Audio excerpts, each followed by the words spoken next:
Buenas tardes, queridos contertulios, bienvenidos una vez más a este sillón bíblico en el domingo 15º del tiempo ordinario, en este ciclo B. Así que continuamos leyendo San Marcos.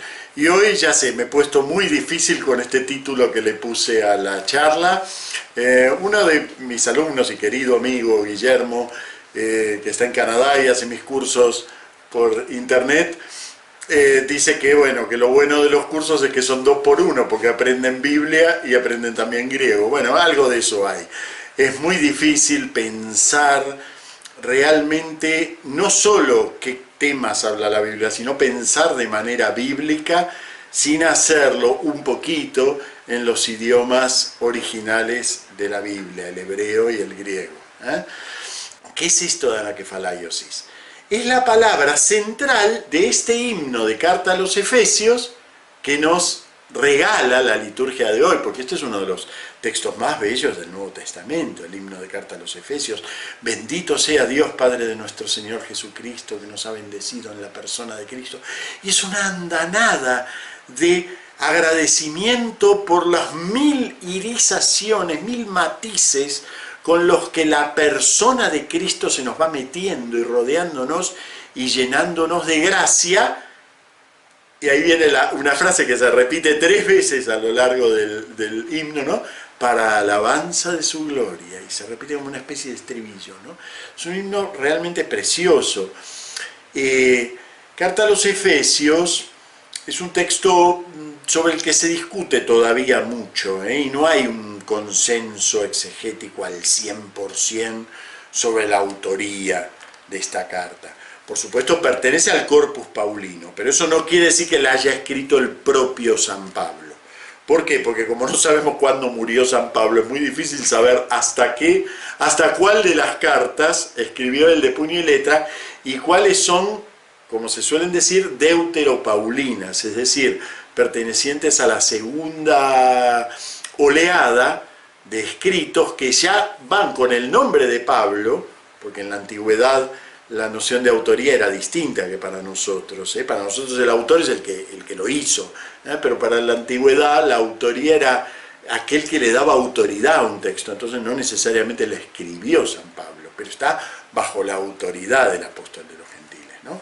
Entonces, por lo avanzado de la doctrina de carta a los Efesios, por su relación con Colosenses, y porque refleja una concepción y una comprensión de la Iglesia que realmente es difícil que sea de la época del propio San Pablo, si es que él murió como la tradición nos indica, hacia el 66, 67, 64, no lo sabemos con exactitud, pero anda en esos años. Si él murió en esa época, es un poco difícil que haya escrito esta carta, llamada a los Efesios, pero que tampoco se sabe muy bien a quién está destinada, porque lo de los Efesios no es muy claro. Lo cierto es que estamos ante un texto desarrolladísimo, yo les diría que es... si existen los 2 movimientos de tirar la red y recogerla, esta está en el movimiento de recogida de la red.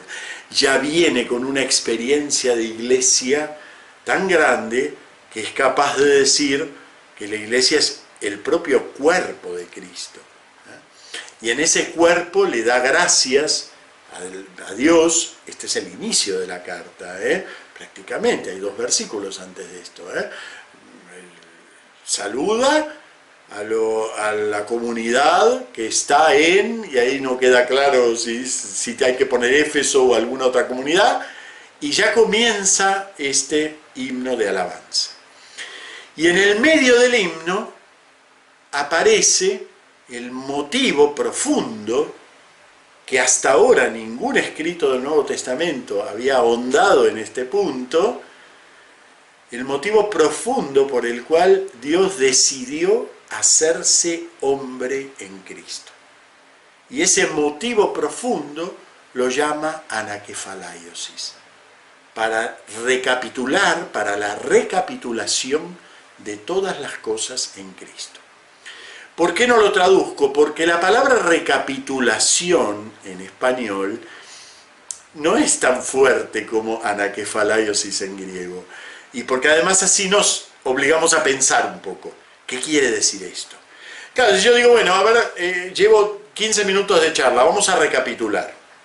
Y entonces, ¿qué entendemos por recapitular? Entendemos simplemente hacer como una especie de síntesis. Bueno, dije esto, y aquí está la síntesis. Prácticamente en el lenguaje corriente entendemos recapitular como sintetizar. Pero literalmente recapitular es volver a poner una cosa en la cabeza. Recapitular. Volver a poner algo en la cabeza.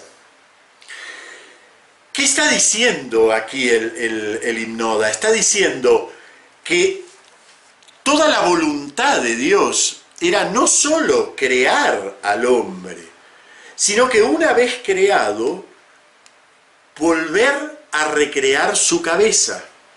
Y esa cabeza ya no es el propio hombre, es el propio Dios. Este es el plan que había proyectado realizar, porque esto, claro, uno se pregunta, pero ¿por qué nos dejaste, Señor, que en Adán nos alejáramos? ¿Por qué nos mantuviste a tientas buscándote a lo largo de milenios? ¿Por qué nos confundimos en la adoración del verdadero Dios y nos pusimos a adorar árboles y plantas y pajaritos y no adoramos al verdadero Dios? ¿Por qué nos dejaste en la tiniebla, en la sombra? Es una pregunta que uno tiene que hacerse. Entonces viene la carta y dice, bueno, es que había un plan. ¿Y cuál es ese plan? Dios retoma todo el camino del hombre, lo toma todo entero, lo pone todo junto y lo lleva hasta Cristo. Y en Cristo lo eleva hasta Dios. Todo el camino del hombre. No hay nada en el hombre que sea nulo, vacío, falto completamente de sentido, porque todo está recapitulado. Esa es la anaquefalaiosis. La recapitulación de todo en Cristo. Quienes quieran profundizar en esto, hay un escrito de un hermoso tratado, de los primeros tratados teológicos cristianos, que es de San Ireneo. San Ireneo se quedó admirado con esta palabra, ¿no? San Ireneo encontró aquí la clave de toda su reflexión y descubrió que la anaquefalaiosis, la recapitulación, era el ritmo mismo de la historia del hombre. Todo lo que el hombre hace va a ser retomado por Dios en Cristo y llevado de nuevo hasta Él. Y entonces podemos decir, nada, fíjense nosotros la osadía que decimos en Pascua, ¿no? Decimos, pecado de Adán ciertamente necesario, porque a través de él nos vino Cristo el Salvador. Feliz culpa que nos mereció tal Redentor. Miren qué frases osadas, ¿no? A ningún moralista cristiano se le pasa por la cabeza decir semejantes cosas.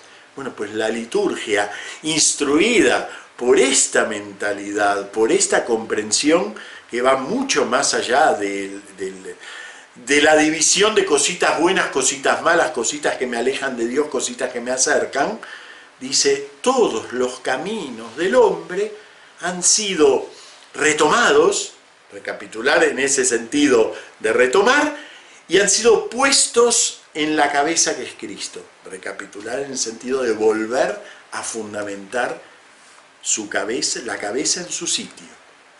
Este es el plan que había proyectado realizar por Cristo cuando llegase el momento culminante.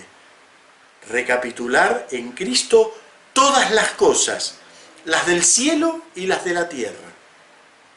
Por eso no cabe en nuestra fe ningún desprecio a nada humano. No cabe en nuestra fe ningún desprecio a nada de la historia. Incluso a lo que podemos ver como un sinsentido total. Uno dice, pero ¿cómo puede andar la humanidad tan dispersa y tan...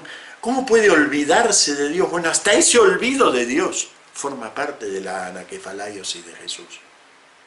Que en la cruz fue capaz de gritar, Dios mío, ¿por qué me has abandonado? Y se hizo uno con todo ese silencio que el hombre experimenta a veces en la historia.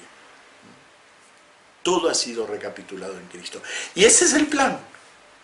Cuando decimos el plan de Dios, no queremos decir que Él tiene una libretita y va tachando, hoy voy a hacerles esta maldad a los hombres, mañana les voy a poner esta piedra de tropiezo. No, eso no es el plan de Dios, es una tontería. El plan de Dios es esto, es reencontrar en cada lugar del hombre, en sus triunfos, pero también en sus fracasos, en sus buenas direcciones, pero también en sus extravíos, encontrar el lugar en el que Cristo recapitula todo.